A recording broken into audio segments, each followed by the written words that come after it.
I think the one thing that we found, I wouldn't say comforting, but yeah, I guess we took some comfort in it. It was that we were not alone in our struggles, and there were industries adjacent to us that were experiencing similar struggles. So I was thinking through how could we be helpful to the adjacent industries, and that's how we kind of came across the current opportunity. Welcome to the first episode of the VC4A Founder Series. This is a podcast where startup founders share their stories of resilience and answer questions about the recent challenges and opportunities encountered during their entrepreneurship journey. This series is a collection of conversations highlighting the ingenuity required to thrive in uncertain markets, make it through high-friction situations, and past crises. Each episode highlights a different founder and the unique set of challenges they are facing. My name is David Coleman. I am the growth lead at VC4A, and I will be your host. Welcome, Tinashe. Thanks, David. Really good to have you with us, man. How are you? Yeah, doing well. Considering. Yeah, it's an interesting time, right? Yeah, interesting is an understatement.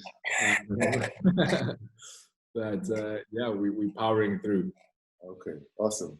So we met for the first time at the VC4A Founder Showcase in Cape Town late last year. Right. You were your company was one of about a dozen that was showcased there, and you got a lot of interest, I think. What was that like? That was great. I think we hadn't had the opportunity to engage with so many people in the ecosystem all at once, to have all those people in the same room. Super efficient for founders, instead of having to kind of do the traditional roadshow and Zoom calls and all of that. And now it's just having them all in one room, listen to our story, and then pick up deep conversations with those that thought what we were doing was interesting. I really enjoyed that week. And obviously I think the work that VC4A is doing is important. I know we weren't the first cohort. There's some other founders that I look up to as heroes, and they've been through the same process and shared a similar sentiment. So tell us a bit about your journey up until starting your first business. This is like your first, like, it's the first real into entrepreneurship. Yeah, it's a big one. Yeah, it's the first real one. I think I had a couple of dances with ideas before, but they never kind of graduated to being real businesses with customers and revenue. So that's been an interesting journey. I think throughout the course of my career, I've tried to kind of keep my ear close to the ground and stay learning until I got to the point where I felt I was ready to take the leap into something that I had a great amount of conviction about. So that for me in this particular case, it started off with a career at Uber. So I was heading up vehicle solutions for Uber across Europe, Middle East, and Africa, which is a team responsible for helping Uber drivers get access to cars. And part of that meant doing deals with banks, rental companies, leasing companies to try and increase this access.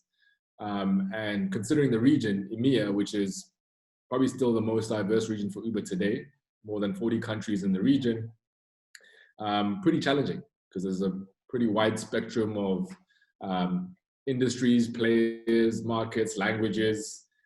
So learned a lot through that process, but then became acutely aware of a problem with vehicle finance and asset finance more broadly. So together with my co-founders, we decided we probably knew enough to take a crack at it, even though we weren't necessarily industry experts in asset finance or vehicle finance.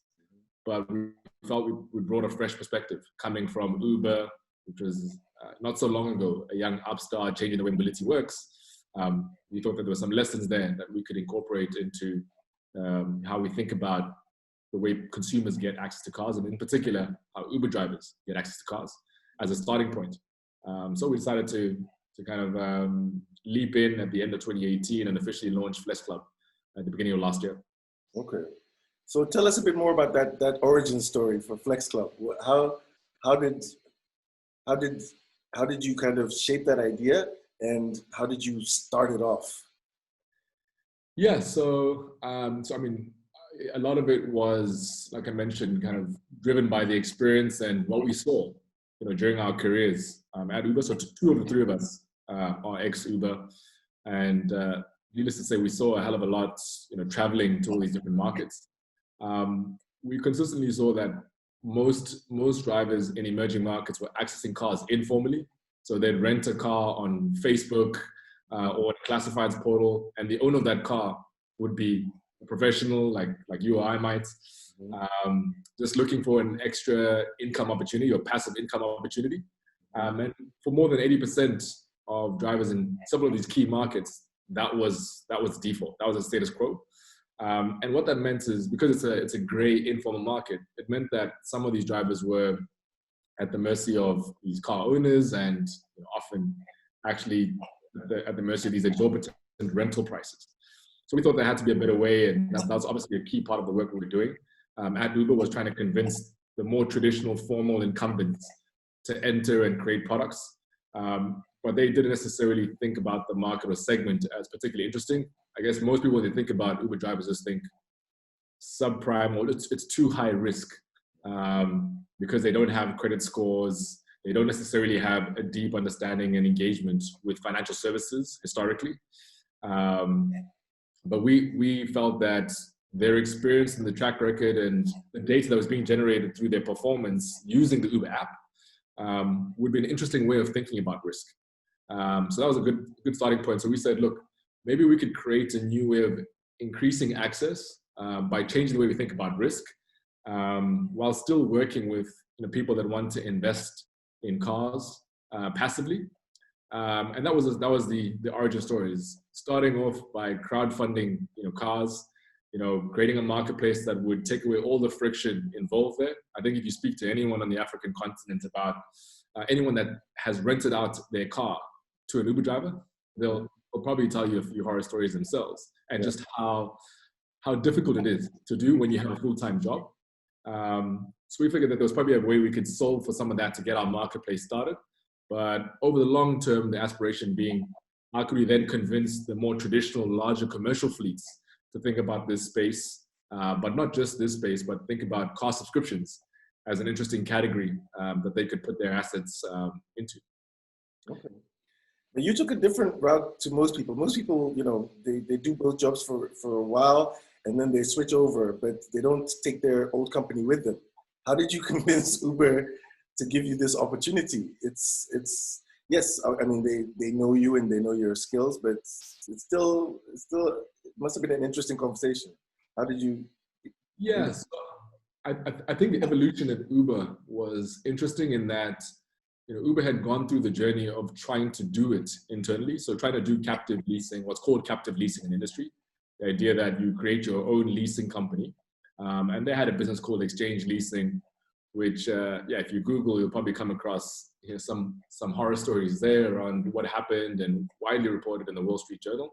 I think at that time, it just got to the point where the leadership decided it was not the right space for Uber to play, to be involved in assets, rather stick to its knitting. But even beyond that, in the region that we were responsible for, EMEA, most of our vehicle access deals were driven by third-party partnerships. So, as Uber, we weren't necessarily funding any cars in EMEA. And for me, that was probably an indication that this is not a space that Uber wants to enter into, but is looking for a partner that will think differently about how to solve the problem. And coming from Uber, our pitch was, hey, actually, we happen to know a lot about what the Uber challenge is, what the Uber driver challenge is. We might actually have a fair shot of creating a solution that's compelling. And to which they agreed, and we decided to partner with Uber to get us started. And we're excited about that relationship and excited about the potential to keep expanding that. Okay, so a lot has happened over the last couple of months, which we will definitely get to.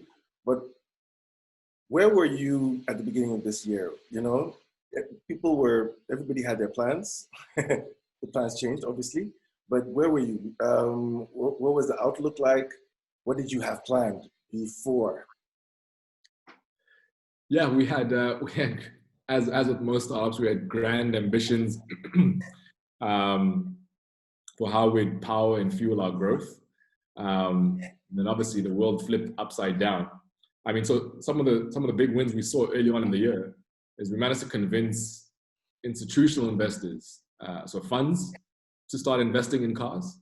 And so over the course of last year, everyone that was investing in cars was just individuals, investing in 1 car, 2 cars, 10 cars, 50 cars.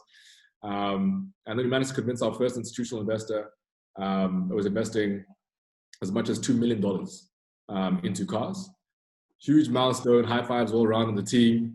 And it was a great proof point, and we're really excited about the ability to now take that capital, put it into assets, and increase access to vehicles for the segment of customers that we were serving. And then come March, we had to kind of pull the brakes on that, rethink the context of this asset finance problem. At what point did you realize that everything is shifting? Did you experience that in real time? Was that from the news? What was that? How did you discover things were changing? Yeah, so a combination. I must admit that I was admittedly a bit ignorant about the potential impact. When I heard about it on the news at first, and maybe thought it was isolated to specific regions, didn't think it would necessarily kind of permeate into our environment necessarily, at least not in the way it has today. But also the nature of our business is that we're very close to the heartbeat or the pulse of transportation in the city. So Uber has definitely become a key feature of how people get around their cities, and by extension, the Uber driver is directly impacted by some of that transportation demand. So when we started to see, a shift in that demand and how people were consuming rides, that's when it kind of really hit home that, okay, the world is definitely shifting. I think we're fortunate in the sense that I actually happened to be in the US before we started to see the impact on our business. So before that, I started to get the sense from the investment community in the US that the landscape is shifting, the world's changing, checkbooks are being closed, and that actually kind of prompted us to rethink some of our tactics. Yeah. How did you? I mean, the drivers are at the core of what you do, and nobody needed rides anymore because everybody was staying home. COVID-19 is here, and we all have to socially distance. You're in some cases you have to stay home. You're not allowed on the streets in a lot of places. So how did you help them to adjust? How did you adjust, first of all? Yeah, I mean, it's an interesting one. I think part of it was you move quickly to try get control of the fires, but then you also have to think long term about what this means for the business. So I think what we appreciated was, as a young startup, was an early stage business, our key job is to solve a problem that's big enough and to deeply understand the context of that problem. So we felt that the problem we're solving, being this absence of access to cars, both for small or micro businesses, but potentially even for private consumers, that problem remains, COVID or no-COVID. But the context in which that problem exists had shifted. It's now thinking through, well, where else could we create a solution to that problem that was relevant considering the context? And part of that exercise also just meant, how can we help our customers, i.e. the Uber drivers, help them do the same thing? Rethink the skill sets that they have, the assets that they have, how can they use that to earn income elsewhere? So tactically, we actually shifted to start working very closely with delivery platforms to see how could we help our customers also leverage delivery platforms to increase their earnings. Whatever they've lost transporting people, could they gain transporting packages or goods? And that's continued, from the beginning. And for us as a business, is then thinking through, well, who else would want to partner with us or work with us in pursuit of this challenge to to transform the way asset finance or vehicle finance works. And we're fortunate that we managed to get some early wins with car rental companies that we're now leaning into to even consider new product lines or different product constructs that we're pretty excited about, and hope that we could definitely see more traction even during this time, where people are leaning more and more into a way of accessing private transportation over public transportation, obviously considering the circumstances. Okay. So now having car rental companies join your marketplace opens up B2B opportunities that could help you scale faster at a lower acquisition cost. This could change everything. Sounds like the recent challenges forced you to think faster, to kind of accelerate certain ideas that maybe you had in the back of your mind, but now they had to happen to tweets. Yeah. So yeah, some of these plans, I think that's spot on. Some of these plans were plans that we had, they were 2 or 3 years out, or when we consider these opportunities. As for most industries or many industries, COVID just kind of forced us to accelerate our plans in a bid to try find, some traction on something new, or in a bid to kind of preserve our revenues. But I think the one thing that we found, I wouldn't say comforting, but yeah, I guess we took some comfort in it. It was that we were not alone in our struggles, and there were industries adjacent to us that were experiencing similar struggles. So I was thinking through how could we be helpful to the adjacent industries, and that's how we kind of came across the car rental opportunity. Was keeping our ears close to the ground to understand how the context had shifted. So I think a significant amount of time was invested in listening before we then came back and said, okay, this is what we think we can do, considering our skill set, considering the resources we have in our team. This is what we think we can do to be helpful to the broader industry. So I think it was an exploratory thing that was definitely collaborative with car rental companies who were also facing major headwinds. Travel had disappeared. No one's renting cars to go on holiday, and no one's renting cars for business trips. And obviously that's even culminated in some major rental groups experiencing bankruptcy. Oh, so I like the fact that you've had to downsize. You've had to sprint down your plans. You had to accelerate your plans a lot with a smaller group. In a very difficult situation, people aren't traveling. So much has happened. Has that kind of changed your perception about what you and your team are capable of, like moving forward? Yeah. So I think for one, in the exercise of restructuring our team, which was a painful exercise, realizing that some parts or some of the competencies we had just become less relevant in this environment, in which case we don't necessarily have the resources to fund those competencies or have those competencies in-house. We had to just double down on building competencies that we thought just would allow us to be more resilient. So including thinking differently about customer support, including thinking differently about what our broader proposition is and how we engage with rental companies. That specifically was not something we were doing before. Mm-hmm. But it's a different way of engaging. It's a different type of customer. So we had to kind of really reinvent some of the basics, but leveraging the same talent that we had in the team. Naturally, we're not hiring through the period. All of this is obviously kind of pushing us to think differently about cash preservation. So doing more with less is the aim of the game. And we definitely spent a lot of time over the last three months focusing on that. So what was that decision making like? Who to keep and who to let go? Like you have to make hard decisions, definitely. But what was the decider? Yeah, so we're fortunate to have investors and board members that are far more seasoned than we are. So we're a group of first-time founders.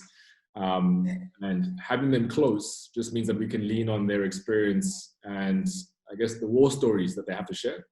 So we're able to kind of go into, planning mode or this reconfiguration together with them in the room to help us think through, the right moves, what matters over the long term, because they have seen these different cycles.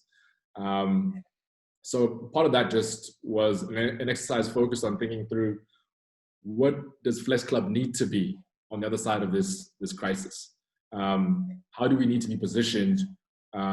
Who are likely to be engaging, and what would they need from us in order to be seen as a strong problem solver? And that's how we actually framed the way we want to think about resourcing. And obviously guided by this input from our board members and from our investors. Yeah, the thing with the relationship with your investors and your board members is an interesting one.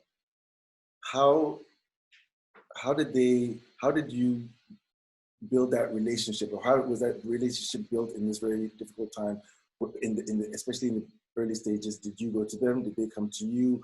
Was there, how were they involved? Yeah, I think we've been fortunate in that even before all of this started to escalate, we had a really great relationship with our board members and investors. We really turned to them, for counsel on several issues, and sometimes even soft issues, not necessarily the hard issues about the numbers and cash. So soft issues around team culture and how you cultivate that. So there's a strong engagement and relationship that we had with them that we could lean on. So we didn't feel like we were alone, which is important. And I'm grateful that we had that, as a foundation to work through this. I can only imagine that it would be much more difficult to navigate this in isolation without that support. So I'd encourage any founder to always ensure that they have that depth of relationships with their investors and board.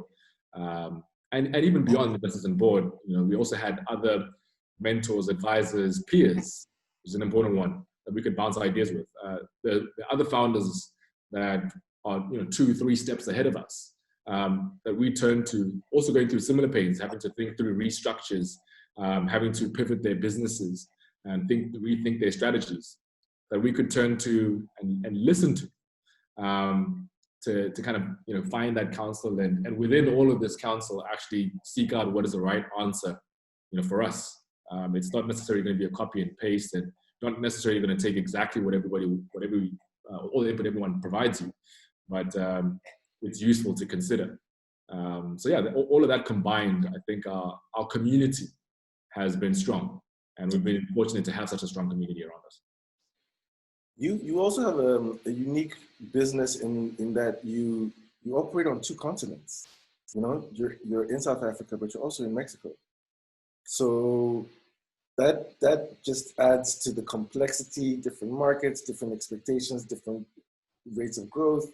How do you manage that, and how have you managed that in this current crisis?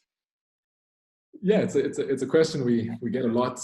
Again, also prior to all of this, so some of the stuff that we think makes us unique is the exposure that we had to global business and the diversity of business in different regions. So being at Uber, it wasn't something that we spent a lot of time thinking about. The idea of hopping on a plane, take a spreadsheet, go to another country, and try work on a deal, or try figure out a solution to a problem.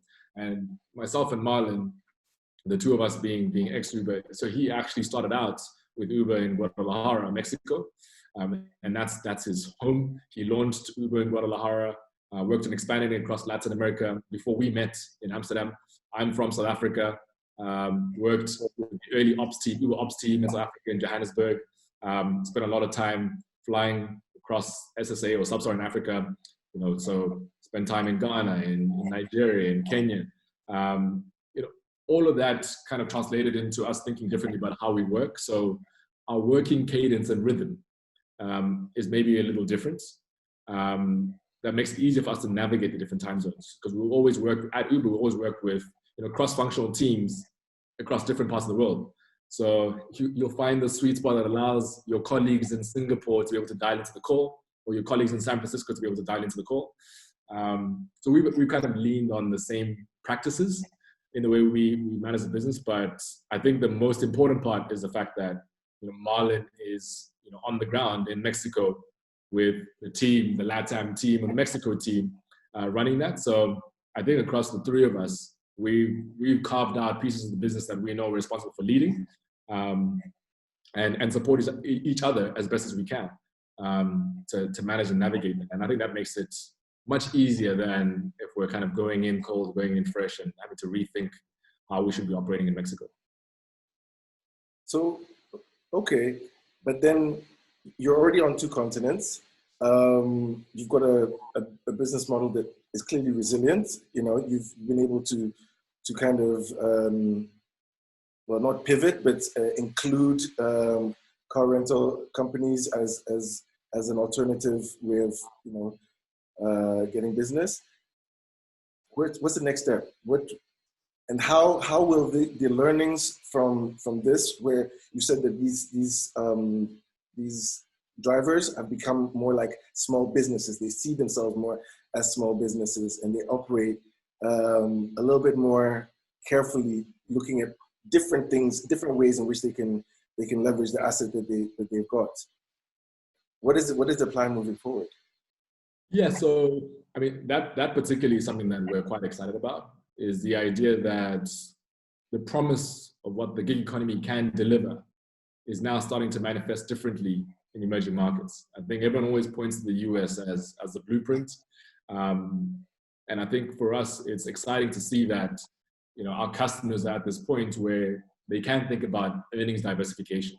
We actually have customers, on what we call members, that actually said to us on some days they prefer to just be working on delivery, and other days it's better for them to be thinking about working on Uber, so transporting people.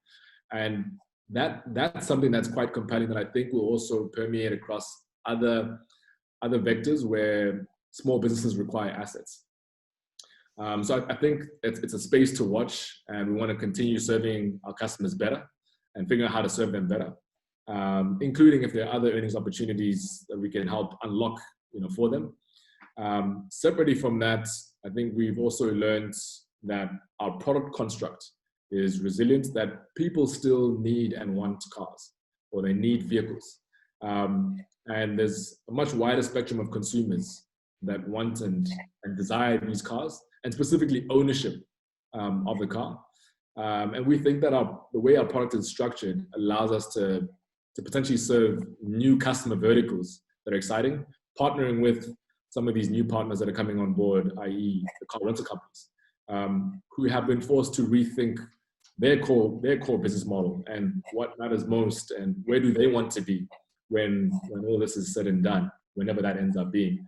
So I think we're well placed now to really focus on what we have been doing well, do it better.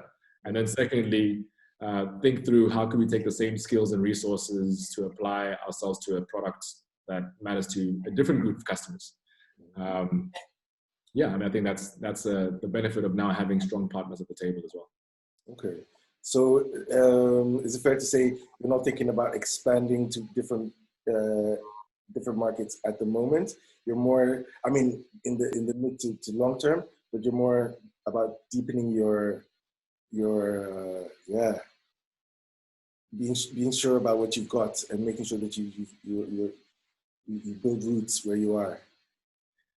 Yeah, so I think our play is actually to really make sure that we have a strong validation that we found product market fit, and there's so much more for us to do in the markets in which we're in. Put in context, so Uber, for example, has more than 5 million drivers around the world that use its app, and that's what's publicly reported.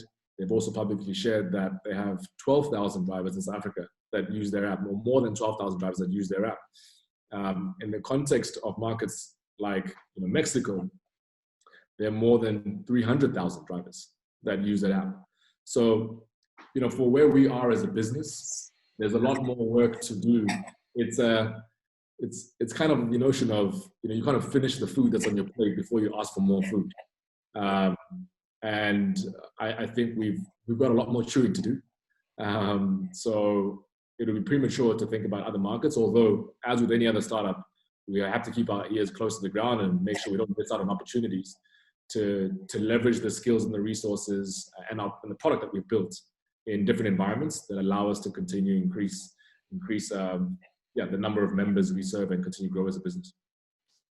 Great. So, having been through this, what would your advice be to founders who are who are having a difficult time, who are not sure what strategy is going to work? What would your advice be? You seem to have passed a certain threshold of panic, which everybody had, by the way. So yeah, what would you say to them? Yeah. So first I'd say it's okay to panic. Been there, done that, got the t-shirt. The second piece is I would suggest really spending the time, investing the time in going back to the basics.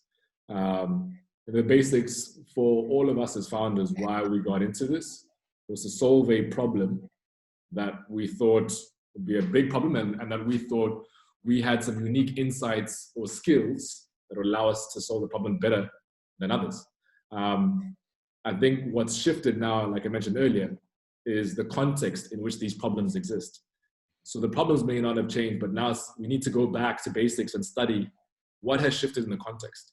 And then rethink our solution. Is our solution still relevant in this context? And chances are you might find that it might not necessarily need to be a massive pivot. Maybe it's a micro pivot, but you first need to study the context. And then once you've done that, obviously just make sure that you're clear on who the audience is beyond your own customers, but who is the audience for the solution that you're building that cares about it. And I think we've had to think differently about that as well. Beyond our customers, who cares whether or not we win? And if we win, who would want to be at the table with us? And that's kind of pushed us to start engaging with different types of companies and discovering that, oh wow, there's actually some synergies that we may have overlooked when we were kind of blinkers on, head down, working on this problem in a very isolated fashion. I would actually just recommend expanding the horizon, talking to a lot of people, listening, go back to basics, and then obviously, most importantly, focus on how you're going to preserve that cash. You got to squeeze every little bit of juice out of that lemon before you can think about how you're going to make lemonade. Tinashe, thank you so much. This has been really, I hope that the listeners are going to really listen carefully to just how you navigated that situation. I think you are in an industry that should ideally, in a normal world, have been pretty vulnerable. You're among the more vulnerable industries, and somehow you managed to get through what is one of the most difficult times in recent history. So congratulations on that. And I know you're super busy, but you've made the time to be with us. So I really, really appreciate that. Well, thanks, David. I appreciate you having me here. And look, I mean, the battle's certainly not over for us, but we're in the fight. And I appreciate you giving us the opportunity to share our story. Thank you. So that's it for this episode. Like, subscribe, and watch out for upcoming episodes. For free mentorship and great entrepreneurship training, head over to VC4A.com and sign up. Hope you join us again next time. Take care.